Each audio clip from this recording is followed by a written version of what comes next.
Rangkuman informasi pilihan dari berbagai kabupaten dan kota di Jawa Timur segera hadir dalam Buletin Jawa Timur. Buletin Jawa Timur.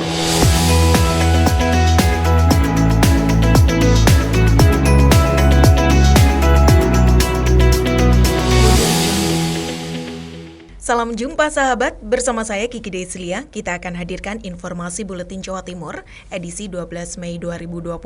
Kita menuju informasi pertama bersama Anjani Suara Ngawi. 5 warga Ngawi positif virus corona, semuanya dari klaster Temboro. Jumlah pasien yang terkonfirmasi positif terpapar virus corona di Kabupaten Ngawi bertambah 5 orang dari sebelumnya hanya 1 orang yang telah dinyatakan sembuh, sehingga totalnya menjadi 6 orang. Juru bicara gugus tugas percepatan penanganan COVID-19 Kabupaten Ngawi Dr. Yudono mengatakan, pertanggal 6 Mei 2020 di Kabupaten Ngawi ditemukan tambahan 5 pasien positif COVID-19. 5 orang tersebut berasal dari pemeriksaan tes swab klaster Temboro di Kabupaten Magetan. 5 pasien positif COVID-19 tersebut sesuai dengan yang diumumkan oleh tim Gugus Tugas Percepatan Penanganan COVID-19 Provinsi Jawa Timur. Gugus Tugas Percepatan Penanganan COVID-19 bersama tim Dinas Kesehatan Kabupaten Ngawi sedang melakukan pelacakan terhadap orang-orang yang berkontak erat dengan pasien, sehingga segera teratasi agar tidak meluas penyebaran COVID-19 di Kabupaten Ngawi. Anjani Suara Ngawi. Baik sahabat, kita menuju ke RGR FM Tulung Agung bersama Mega Kristi yang membawa kabar tentang 7 orang dinyatakan positif. Juru bicara Gugus Tugas Percepatan Penanganan COVID-19 Bambang Triyono kembali menyampaikan pengumuman terkait penambahan jumlah pasien yang terkonfirmasi positif COVID-19 sebanyak 7 orang. Jumlah tersebut berasal dari hasil tracing di Kecamatan Sumbergempol yang sudah dilakukan beberapa saat yang lalu. Dengan tambahan 7 orang tersebut, total yang terkonfirmasi positif hingga Selasa 5 Mei menjadi 30 orang.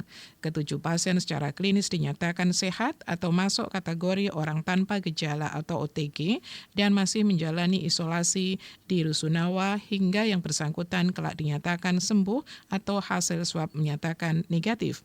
Bambang menyampaikan jika terjadi ledakan jumlah pasien, pihaknya tengah mempersiapkan langkah-langkah antisipasi untuk menyediakan ruang isolasi, di antaranya adalah Gedung Pasca Sarjana YIN, Gedung BLK Pulau Sari Ngunut, dan Gedung milik Dinas Ketahanan Pangan yang ada di Wonorejo. Saya Mega Kristi, 90,1 RGR FM Tulungagung. Menuju Oza Ahmad, Radio Persada FM Kabupaten Blitar.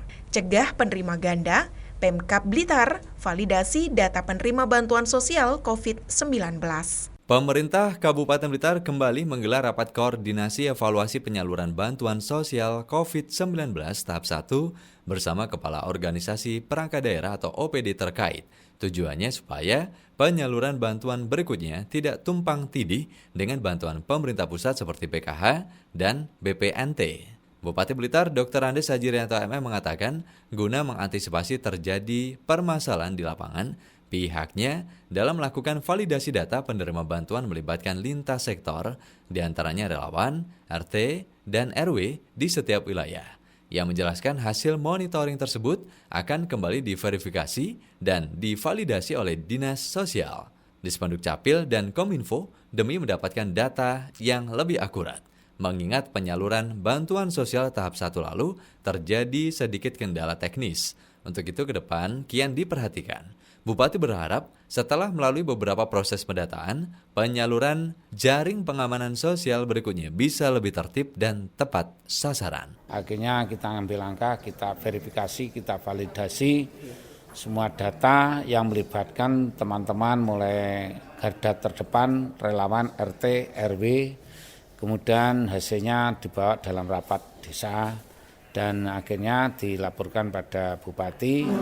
Dari kabupaten kemudian kita verifikasi, kita validasi Kominfo bersama Dinas Kependudukan Capil dan Dinas Sosial. Untuk diketahui di tengah merebaknya virus corona, pemerintah Kabupaten Blitar memberikan bantuan paket sembako yang diperuntukkan bagi masyarakat terdampak COVID-19 selama 3 bulan dimulai pada April, Mei, dan Juni. Oza Ahmad melaporkan. Selanjutnya bersama RSAL Nganjuk, ada Agustin Merdekawati, hujan deras lama, belasan desa terendam banjir.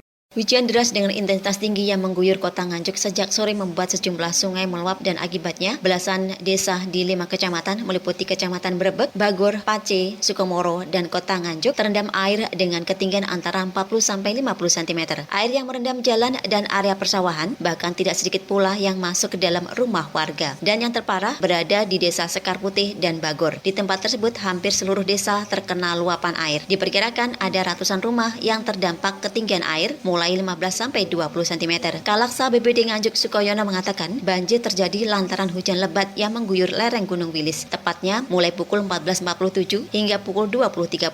Penyebabnya hujan lebat dengan durasi yang lama, akibatnya debit air Sungai Kuncir mengalami peningkatan dan tidak lagi mampu menampung air bah. Aliran air di bawahnya langsung meluap. Dari 105,3 FM, Agustin Merdekawati. Berikutnya dari Ajeng Prawesti, Suara Lumajang. Mendapat jatah mesin TCM pemeriksaan COVID-19 di Lumajang dapat diketahui lebih cepat.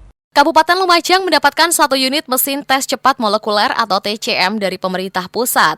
Mesin TCM yang sejatinya untuk pemeriksaan tuberkulosis itu juga bisa digunakan untuk pemeriksaan COVID-19.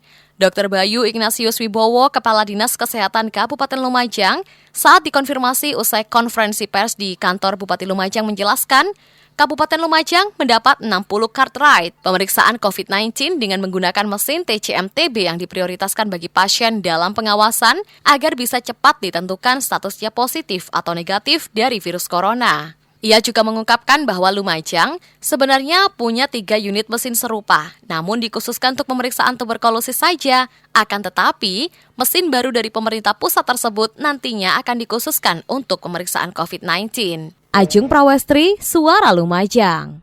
Beralih ke sahabat Kevin Chandra, Suara Gresik, membawa berita karyawan PT Sampurna asal Kabupaten Gresik jalani rapid test massal.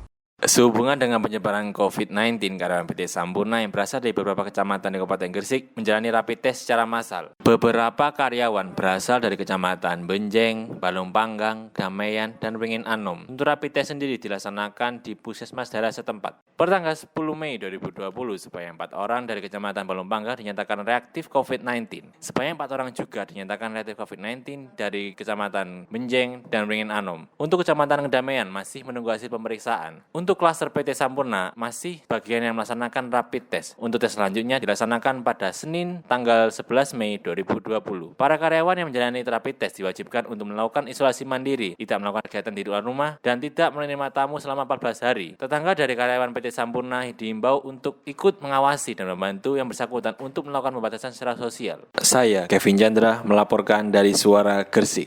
Baik sahabat, ada Billy Patopoi dari Radio Suara Sidoarjo membawa kabar rumah sakit swasta di Sidoarjo sudah mulai lakukan rapid test mandiri. Beberapa pihak swasta di Kabupaten Sidoarjo sudah mulai melakukan rapid test mandiri, seperti halnya yang dilakukan Rumah Sakit Mitra Keluarga Waru di halaman parkir Swalayan Jayanwaru pada Senin pagi 11 Mei. Dihadiri oleh Nur Ahmad Saifuddin, Wakil Bupati Sidoarjo, Kombes Pol Sumarji, Kapolresta Sidoarjo, serta Dr. Gigi Syaf Satria Warman, Kepala Dinas Kesehatan Kabupaten Sidoarjo. Rapid test ini ditujukan kepada masyarakat menggunakan sistem drive-thru sehingga tidak perlu turun dari kendaraan. Dr. Syaf bilang, untuk masyarakat Sidoarjo yang reaktif akan ditindaklanjuti dengan melakukan tracing, rapid ulang di keluarga atau tetangga dan juga sekitarnya. Kemudian yang reaktif ini di swab oleh mitra keluarga, di swab.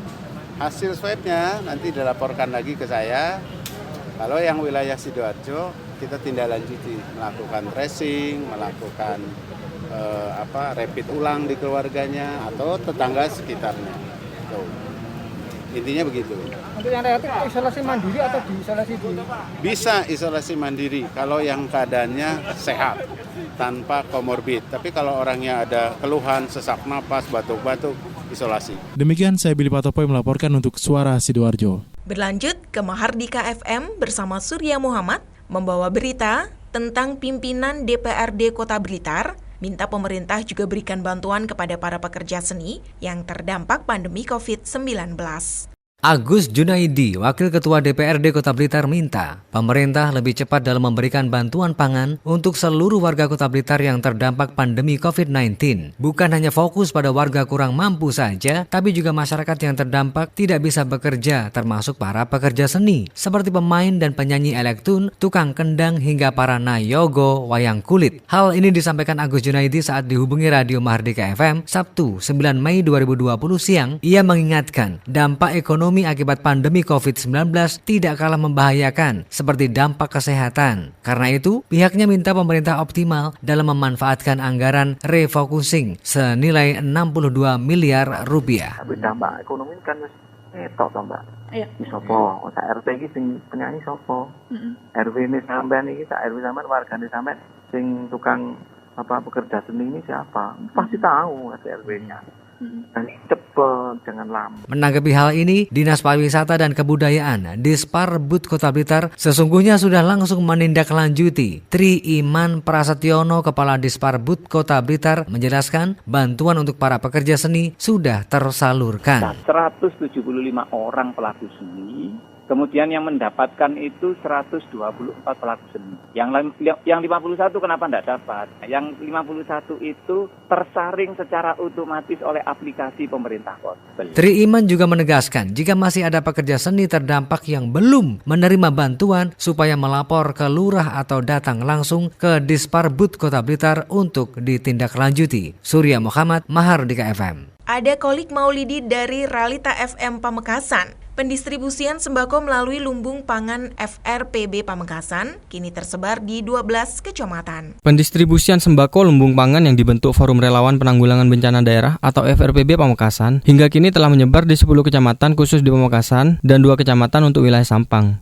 Koordinator FRPB Pamekasan, Budi Cahyono, mengungkapkan, total paket sembako yang disebar dengan cara door to door atau mendatangi rumah penerima, baik tukang becak maupun warga lansia hingga tahap kelima telah mencapai 450 paket. Pendistribusian akan terus berlanjut sampai masa pandemi COVID-19 ini berakhir. Menurut Budi yang juga koordinator supervisor BPBD Pamekasan, penyaluran sembako sebagai wujud kepedulian terhadap warga terdampak COVID-19 ini berupa 3 kg beras, 1 liter minyak goreng, 4 bungkus mie goreng, dan 1 botol kecap. Untuk lumbung pangan FRPB sudah masuk ke 10 kecamatan yang di Pamekasan, lalu 1 kecamatan di Sampang dan 1 kecamatan di Camplong. Karena lumbung pangan ini kita by data by name, jadi diantarkan langsung ke rumah-rumah. Selain itu juga disebar di jalan dengan titik sasaran orang-orang lansia dan tukang becak yang pantas menerimanya. Budi Cahyono mengaku pembagian sembako itu tetap dilaksanakan dengan memperhatikan protokol kesehatan, sekaligus sosialisasi tentang pentingnya berdiam diri di rumah dan menjaga keselamatan bersama agar pandemi COVID-19 ini tidak semakin meluas di Kabupaten Pamekasan. Holik Maulidi, Ralita FM Pamekasan. Kemudian bersama Suara Kota Probolinggo, bersama Lina Pradipta. Wali Kota Probolinggo sumbangkan gaji bagi warga terdampak COVID-19. Pengabdiannya kepada masyarakat tidak perlu dipertanyakan lagi, didasari rasa prihatin dengan dampak dari COVID-19 di daerah yang dipimpinnya, membuat Wali Kota Probolinggo Hadi Zainal Abidin berinisiatif menyumbangkan gajinya sejak beliau dilantik untuk membantu masyarakat yang membutuhkan. Jumlah gaji yang diberikan mencapai Rp99.908.800. Habib Hadi Saban akrabnya dilantik pada 30 Januari 2019 dan dilanjutkan serah terima jabatan pada 6 Maret 2019. Terhitung sejak itulah hingga bulan Mei 2020, seluruh gajinya yang beliau terima per bulan sebesar Rp6.244.300 dikalikan 16 akan diserahkan sepenuhnya untuk masyarakat. Jadi gaji ini saya sebagai wali kota, dalam situasi seperti ini, dari awal saya dilantik sampai saat ini bulan 5, saya akan berikan untuk kegiatan sosial di wilayah Kota Probolinggo yang akan kita lakukan. Sasarannya adalah warga kota. Sasaran utama penerima bantuan nantinya berasal dari informasi mana saja yang masuk ke pihaknya, bahkan jika media atau wartawan menginformasikan, wali kota siap membantu sembako. Dan informasi terakhir dari Suara Madiun bersama Amanda. Dengan kabar, Wali Kota Madiun tegaskan penjual dan pembeli wajib memakai masker. Pemerintah Kota Madiun terus berupaya memutus mata rantai penularan COVID-19. Seperti terlihat pada Senin 11 Mei 2020, Wali Kota Madiun melakukan sidak ke sejumlah pasar di Kota Madiun. Sidak yang dipimpin langsung Wali Kota Madiun Haji Maidi ini juga didampingi Kapolresta Madiun dan sejumlah OPD terkait. menyasar ke pasar tradisional mulai Pasar Besar Madiun, Pasar Seleko, Pasar Kojo, dan Pasar Kawak. Wali Kota menghimbau kepada para pedagang dan pembeli untuk wajib menggunakan masker. Wali Kota mengatakan, pasar boleh beroperasi asalkan semuanya wajib mentaati protokol kesehatan dan harus dijalankan. Selain itu, Wali Kota secara tegas menyampaikan kepada seluruh pedagang dan pembeli apabila kedapatan tidak memakai masker akan ditindak langsung, yakni dilarang masuk pasar oleh petugas keamanan. Hal tersebut semata-mata dilakukan untuk memutus penyebaran COVID-19 di Kota Pendekar. Saya Amanda, Radio Suara Madiun. Baik sahabat, demikian informasi Buletin Jawa Timur edisi 12 Mei 2020. Saya Kiki Deslia yang bertugas, sampai jumpa. Rangkuman informasi pilihan dari berbagai kabupaten dan kota di Jawa Timur baru saja sahabat dengarkan dalam Buletin Jawa Timur. Buletin Jawa Timur. Buletin Jawa Timur bisa sahabat dengarkan Senin sampai Jumat jam 8 pagi dan 4 sore.